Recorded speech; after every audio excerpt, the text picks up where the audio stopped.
사랑하는 쌍둥이 오빠를 살리기 위해 희생하겠다던 착한 동생. 그녀가 사실은 친엄마에게 속아 장기 적출의 위기에 놓인 버려진 딸이었다면 잔혹한 운명 앞에서 누가 누구를 용서할 수 있을까요? 오늘은 고성이가 숨겨온 가장 끔찍한 진실과 이로 인해 벼랑 끝에 몰린 한우진과 지은호의 처절한 운명을 따라가 보겠습니다. 구독과 좋아요를 눌러주시면 제가 이 충격적인 이야기를 끝까지 전해드릴 힘이 될 거예요. 여전히 외부와 완전히 차단된 외딴 별장에 갇혀있던 한우진의 나날은 깊은 절망 속에 있었어요. 어머니 고성이는 아들 우진을 살리겠다고 반드시 간을 구해오겠다고 약속했었는데요. 그 약속이 기적처럼 느껴지면서도 우진의 마음 한구석에는 설명할 수 없는 불안감이 그림자처럼 드리워 있었더라고요. 왜 나를 이렇게까지 숨겨야 하는 걸까? 그간은 대체 누구의 것인 걸까? 우진은 살고 싶었어요. 간절히, 정말 간절히 살아서 몇 달 전 운명처럼 재회했던 단짝 친구 지은호의 밝은 웃음을 다시 보고 싶었거든요. 어릴 적 은호와 함께했던 추억들은 그가 이 어둠 속에서 버틸 수 있게 해주는 유일한 빛과도 같았더라고요. 붕어빵을 나눠 먹고 해맑게 웃으며 뛰어놀던 그 모든 순간들이 시간의 흐름을 잊게 할 만큼 생생하게 우진의 뇌리에 박혀 있었던 거죠. 바로 그때였어요. 간병인이 혈압약이 떨어졌다며 잠시 약국에 다녀오겠다고 했는데요. 우진은 재빨리 간병인이 건넨 약을 침대 옆 서랍에 몰래 감추었습니다. 살기 위한 집념이 아니라 진실을 찾아야 한다는 간절함이 그를 이끌었거든요. 그는 비틀거리는 몸을 이끌고 벽을 짚어가며 복도를 나섰습니다. 어머니 고성이가 유일하게 출입을 금했던 별장 안쪽 서재, 절대 들어가서는 안 된다고 신신당부했던 그곳에 모든 비밀이 숨겨져 있을 것 같다는 강력한 직감이 그를 붙잡았어요. 우진은 서재에 들어섰습니다. 책장 맨 아래 칸 두꺼운 법률 서적 뒤편에 낡은 벽장이 하나 있었는데요. 녹슬고 빛이 바랜 작은 자물쇠가 채워져 있었지만 우진이 힘을 주자 쉽게 부러져 버렸습니다. 숨을 죽이고 벽장문을 연 그의 눈앞에는 먼지가 수북이 쌓인 오래된 나무 상자가 놓여 있었더라고요. 얼마나 오랫동안 감춰져 있던 비밀일까요? 우진은 조심스럽게 상자를 꺼내 먼지를 털어냈습니다. 떨리는 손으로 뚜껑을 열었을 때 그의 눈은 크게 확장되었습니다. 상자 제일 위에는 빛바랜 사진 한 장이 놓여 있었는데 사진 속에는 두 명의 갓난아기가 나란히 누워 있었어요. 하얀 베네저고리를 입은 두 아기. 한 아기는 남자아이, 다른 아기는 여자아이였습니다. 놀랍게도 둘은 똑같은 얼굴을 하고 있었죠. 쌍둥이. 이건 나야. 분명히 나야. 그럼 이 아기는 누구지? 우진은 정신을 차리고 상자 속을 더 뒤져보았습니다. 사진 아래에는 작은 베네저고리가 한 벌 더 있었는데요. 세월의 흔적이 가득한 분홍색 천. 저고리에는 분홍색 실로 한유라라는 이름이 조금 삐뚤지만 정성스럽게 수놓아져 있었어요. 한유라. 내게 쌍둥이 여동생이 있었다니? 어머니가 이 사실을 숨긴 거야. 우진의 손이 걷잡을 수 없이 떨리기 시작했습니다. 어머니 고성이는 단 한 번도 쌍둥이 여동생의 존재를 입에 올린 적이 없었거든요. 왜? 무슨 이유로?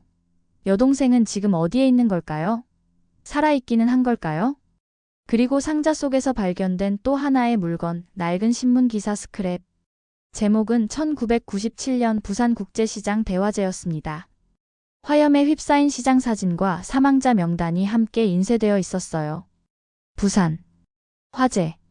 이게 왜 여기에 있는 거지? 우진의 머릿속에 아주 어릴 적 선명하지 않은 기억의 조각들이 스쳐 지나갔습니다. 화염, 뜨거운 열기, 비명소리, 그리고 엄마의 울음소리. 누군가를 찾는 엄마의 절규. 하지만 너무 어릴 적 일이라 꿈이었는지 현실이었는지조차 구분이 가지 않았습니다. 설마 어머니가 말한 그 간과 이 쌍둥이 동생이 관련이 있는 것은 아닐까요? 이 불길한 의심은 우진의 가슴을 짓눌렀습니다. 다음 날 아침 고성이가 별장을 방문했습니다. 늘 완벽하게 단정한 모습이었지만 그녀의 눈가에는 밤새 불안감에 시달린 기색이 역력했죠. 계획이 들통날까봐 조마조마했던 밤, 아들을 살리기 위한 완벽한 계획에 작은 균열이라도 생길까봐. 그녀는 두려움에 떨고 있었던 겁니다. 우진아, 잘 지냈니? 안색이 어제보다는 좀 나아 보이는구나. 어머니. 우진은 어머니를 똑바로 바라보며 물었습니다. 어머니, 제게 쌍둥이 동생이 있었나요? 고성이의 얼굴이 순식간에 굳어졌습니다. 미세하게 떨리는 눈동자, 굳어지는 입꼬리, 순간적으로 당황한 기색이 얼굴에 확연히 드러났어요. 몇 초간의 길고 긴 침묵이 흘렀고 그 침묵 속에서 성희의 머리는 빠르게 돌아가고 있었죠. 모든 것이 무너질 수도 있는 절체절명의 위기의 순간.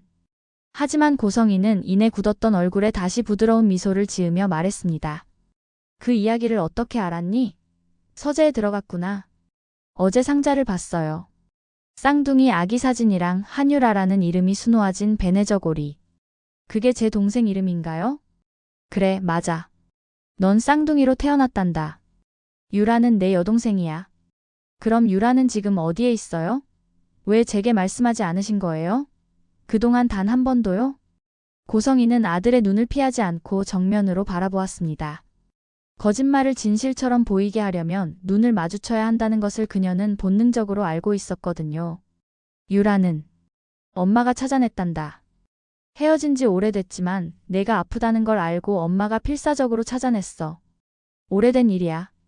네가 기억하지 못하는 부산에서 있었던 그 화재 사고 때 말이야. 우진의 눈이 커졌습니다. 화재, 부산. 상자 속에 있던 신문 기사가 떠올랐습니다. 그때 너무 혼란스러웠어. 불길 속에서 엄마는 너라도 살리려고 유라를 잃어버렸단다. 고성희의 눈에 눈물이 맺혔습니다. 진짜 눈물인지 연기인지 구분할 수 없을 정도로 너무나 자연스러웠죠. 하지만 유라는 살아있었어. 다른 가족에게 입양돼서 잘 살았단다. 그리고 네가 얼마나 아픈지 간 이식이 필요하다는 걸 알고는 유라가 내게 자기 간을 기꺼이 내주고 싶어 한단다. 뭐라고요? 우진은 멍하니 어머니를 바라보았습니다. 동생이 자신을 위해 간을 준다고요? 한 번도 만난 적 없는 동생이, 함께 자란 적도 없는 동생이. 유라는 정말 착한 아이야. 내 쌍둥이 오빠를 너무 만나고 싶어 하고 내가 건강해지길 누구보다 바라고 있어. 피를 나눈 가족이니까. 그러니 너무 걱정하지 마. 곧 다 잘 될 거야. 고성희의 목소리는 부드러웠지만 이상한 위화감을 지울 수 없었습니다.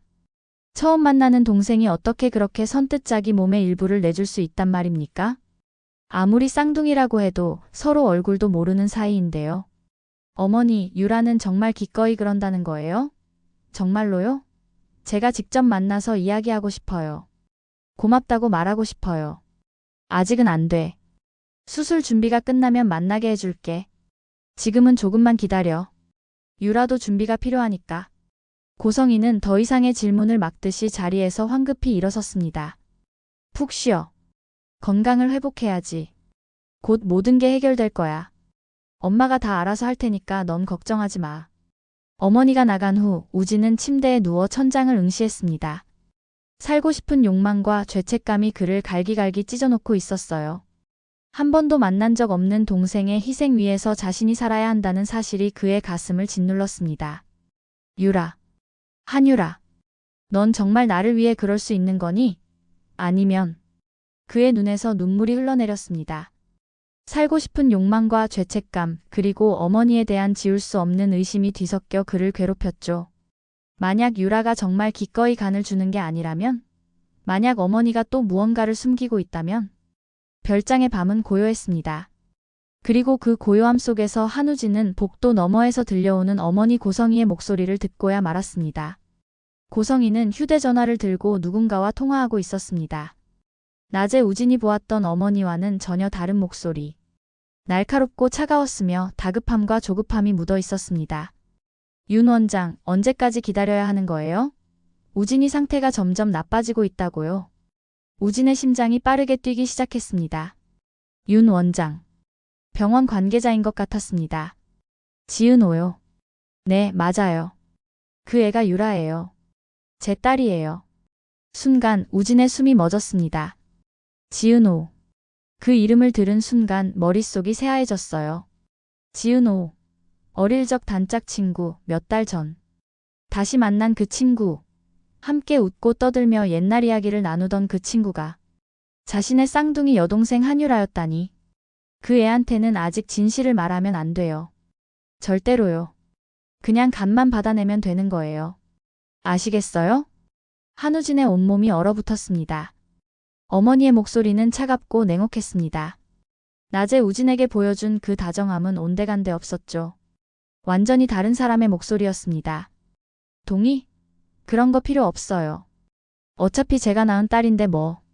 수술날 데려와서 마취시키고 진행하면 되잖아요. 간단한 일이에요. 우진은 믿을 수 없었습니다. 귀를 의심했습니다. 어머니가 지금 무슨 말을 하고 있는 겁니까? 그 애가 뭘 알아요? 어차피 제가 낳은 딸이고 우진이를 살리기 위한 일인데. 누가 뭐라 하겠어요? 아들을 살리려는 엄마 마음을 누가 비난할 수 있겠어요? 은호도 물렁한 아이니까 분명 이해할 거예요. 통화는 계속되었고 우진은 커튼을 움켜쥔 채 온몸을 떨고 있었습니다. 하지만 이어지는 통화는 우진의 다리 힘이 풀려버릴 만큼 더욱 충격적인 이야기였습니다. 부산 화재. 그건 제가 어쩔 수 없었던 일이라고 했잖아요. 고성희의 목소리가 잠시 떨렸습니다. 과거의 기억이 떠오르는 듯 했죠. 그때 둘 다 데리고 갈 수는 없었어요. 우진이라도 살려야 했으니까. 아들을 살려야 했으니까. 한우진의 눈에서 눈물이 쏟아졌습니다. 부산 화재. 그것은 단순한 사고가 아니었습니다.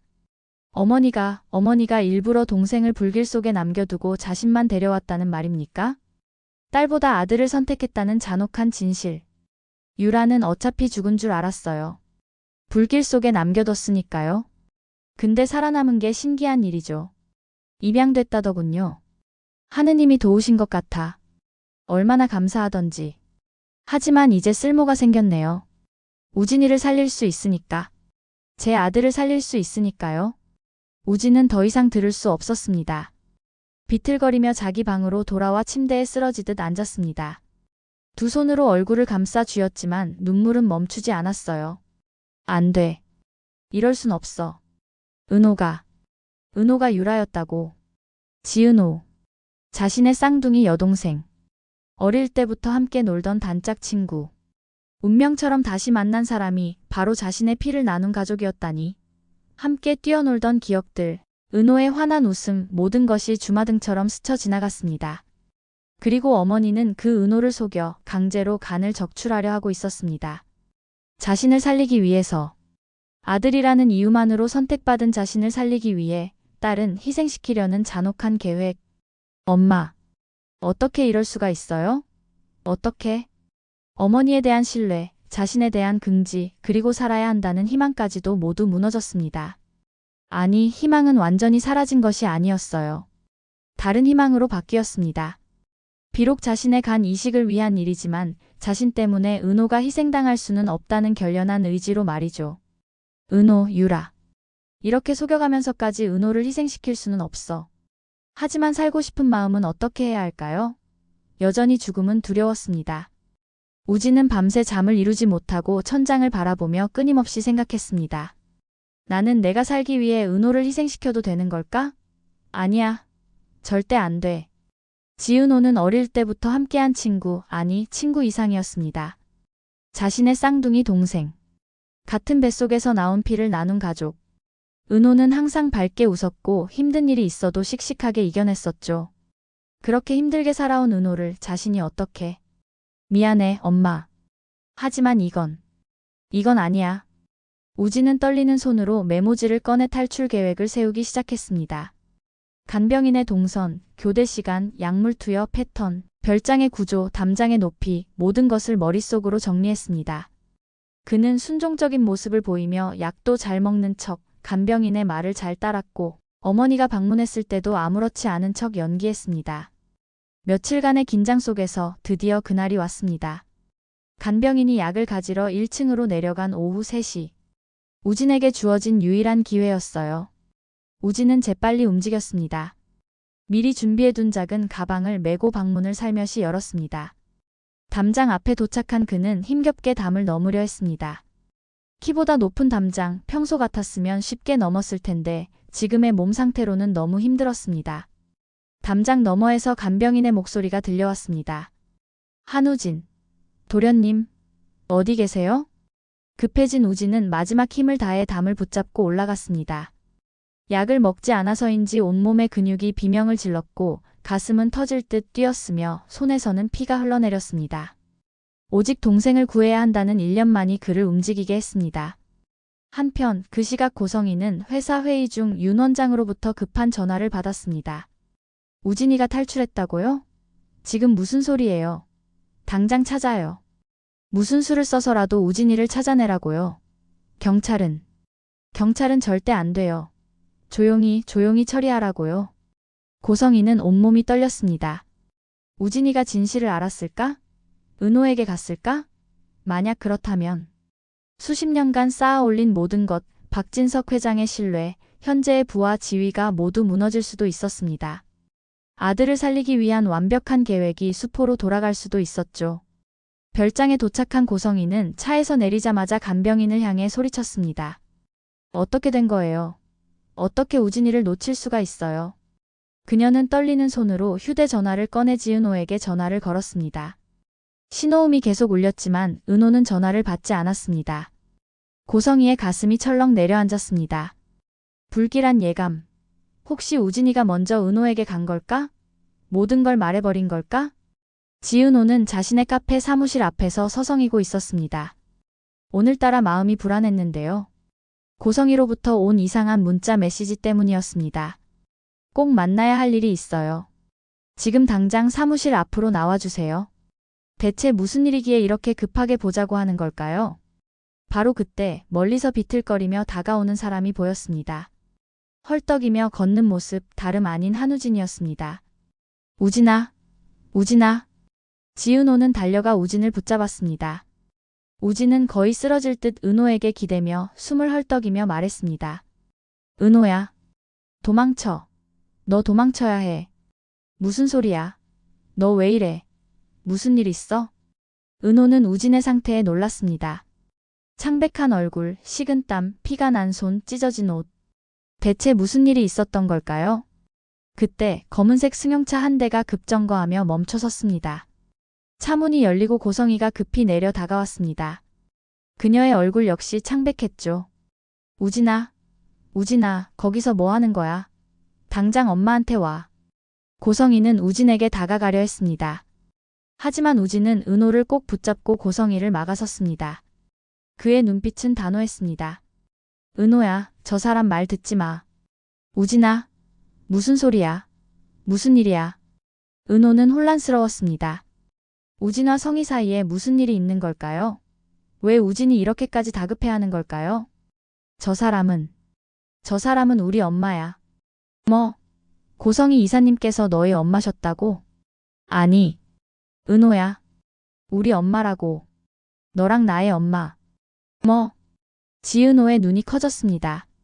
우리? 너랑 나? 무슨 의미인지 이해할 수 없었습니다. 무슨 소리야, 우진아? 너 지금 정신이 없구나. 일단 앉아, 숨 좀 고르고. 은호야, 내 말 들어. 제대로 들어줘. 한우진은 은호의 어깨를 잡았습니다. 떨리는 손이었습니다. 눈에는 눈물이 가득했죠. 너 원래 이름은 한유라야. 내 쌍둥이 여동생이고. 뭐라고? 지은호는 어리둥절한 표정으로 우진을 바라보았습니다. 한유라? 쌍둥이? 갑자기 무슨 소리를 하는 걸까요? 우진아, 무슨 드라마 대본 읽는 거야? 갑자기 쌍둥이가. 드라마가 아니야. 진짜야. 너랑 나는 쌍둥이로 태어났어. 근데 어릴 때 헤어진 거야. 부산시장 화재 때? 잠깐. 그게 무슨. 그리고 저 사람이 우리 친엄마야. 너를 낳은 사람이야. 지은호는 천천히 고성이를 바라보았습니다. 고성이는 입술을 떨면서 서 있었습니다. 부정하지 않았습니다. 우진의 말을 막지 않았죠. 그 몇 초간의 침묵이 곧 인정이었습니다. 아니야. 그럴 리가. 은호는 고개를 저었습니다. 말도 안 되는 소리였습니다. 고성이가 자신의 엄마라고요? 그럴 리가 없었습니다. 저 사람이 널 속이고 있어, 은호야. 속인다니? 무슨 소리야? 저 사람은 내 간이 필요한 거야. 나를 살리기 위해서. 내 간 이식을 위해서. 지은호의 얼굴이 굳었습니다. 간 이식. 갑자기 떠오르는 것들이 있었습니다. 고성이가 건강검진을 권유했던 일, 병원 소개를 하겠다던 일, 유난히 자신의 건강을 챙겼던 모든 순간들. 모든 것이 하나로 연결되는 끔찍한 퍼즐이었습니다. 널 버리고 엄마와 나의 필요에 의해서 널 찾은 거야. 그리고 지금은 너의 간을 원하고 있어. 거짓말이지. 은호는 우진을 바라보았습니다. 농담이라고 말해달라는 눈빛이었습니다. 하지만 우진의 눈은 진지했습니다. 진실을 말하고 있는 눈빛이었죠. 거짓말이라고 해줘, 우진아. 제발. 미안해. 진짜야. 다 진짜야. 은호는 다시 고성이를 바라보았습니다. 고성이는 여전히 아무 말도 하지 않았습니다. 부정하지 않는 침묵. 그 침묵이 곧 끔찍한 인정이었습니다. 설마. 정말로. 은호의 머릿속에 퍼즐 조각들이 맞춰지기 시작했습니다. 고성이의 과한 친절, 잃어버린 딸 이야기, 바나나 이야기, 건강검진 권유. 모든 것이 하나의 잔혹한 목적을 향해 이어져 왔던 겁니다. 아니야. 이럴 순 없어. 은호의 목소리가 떨렸습니다. 믿었던 사람에게 배신당했을 때 느끼는 차가움이었습니다. 고성이는 한 발짝 다가가려 했습니다. 은호야. 들어봐. 내가 설명할게. 이건 오해야. 오해라고. 오해라고요. 은호의 목소리가 차갑게 나를 세웠습니다. 그럼 우진이 말이 거짓말이라는 거예요? 제가 대표님 딸이 아니라는 거예요? 고성이는 입술을 떨었습니다. 변명의 말들이 목구멍까지 올라왔지만 차마 나오지 않았습니다. 우진은 계속 말했습니다. 우리 엄마는 나를 살리기 위해서라면 뭐든 할 사람이야. 심지어 친딸도 희생시킬 수 있어. 부산 화재 때 엄마가 너를 남겨두고 나만 데리고 나왔어. 선택한 거야. 아들과 딸 중에 아들을 선택한 거지. 그게. 은호는 말을 잇지 못했습니다. 고성이를 바라보았습니다. 고성이는 눈물을 흘리고 있었습니다. 내 아들을 살려야 해. 넌 내 딸이니까. 당연히 엄마를 도와야지. 고성이는 횡설수설했습니다. 하지만 은호는 그녀의 손을 뿌리쳤습니다. 다가오려는 성희를 밀쳐냈습니다. 제가 왜 버려졌는지 이제 알 것 같네요. 은호의 목소리는 차갑고 떨리고 있었습니다. 눈에서 눈물이 하염없이 흘러내렸습니다. 대표님이 아니, 당신의 아들을 위해서였군요. 그때도, 지금도. 은호야, 참 대단하세요.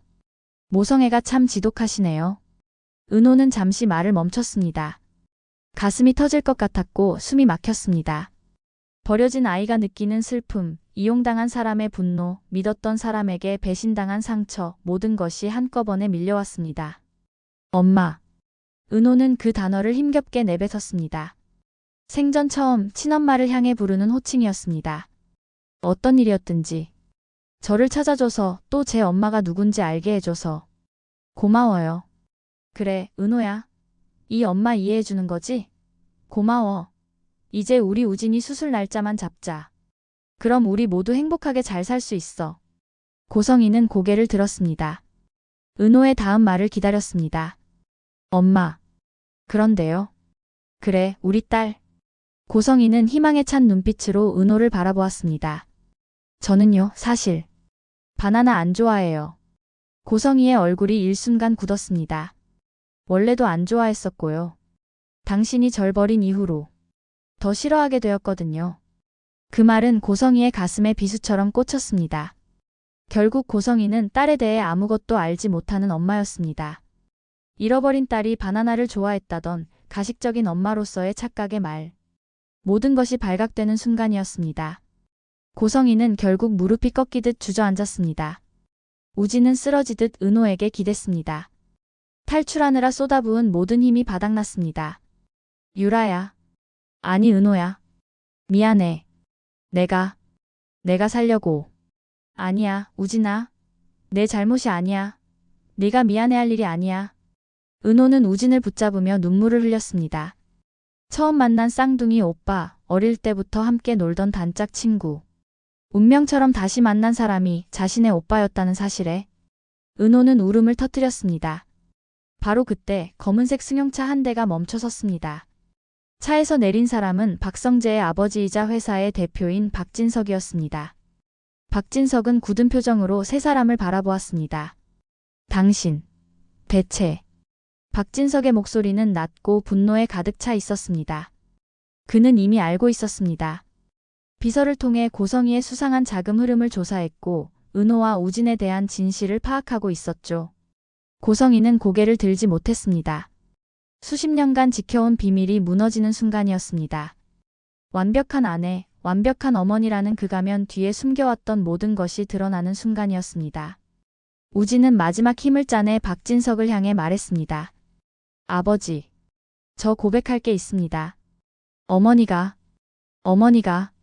세 사람은 침묵 속에서 있었습니다.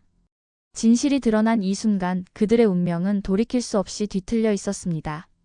파국 속에서도 용서와 화해의 가능성을 찾을 수 있을까요? 아니면 모든 것이 영원히 무너져 내릴까요? 여러분은 이 잔혹한 진실 앞에서 지은호가 어떤 선택을 할 거라고 생각하시나요?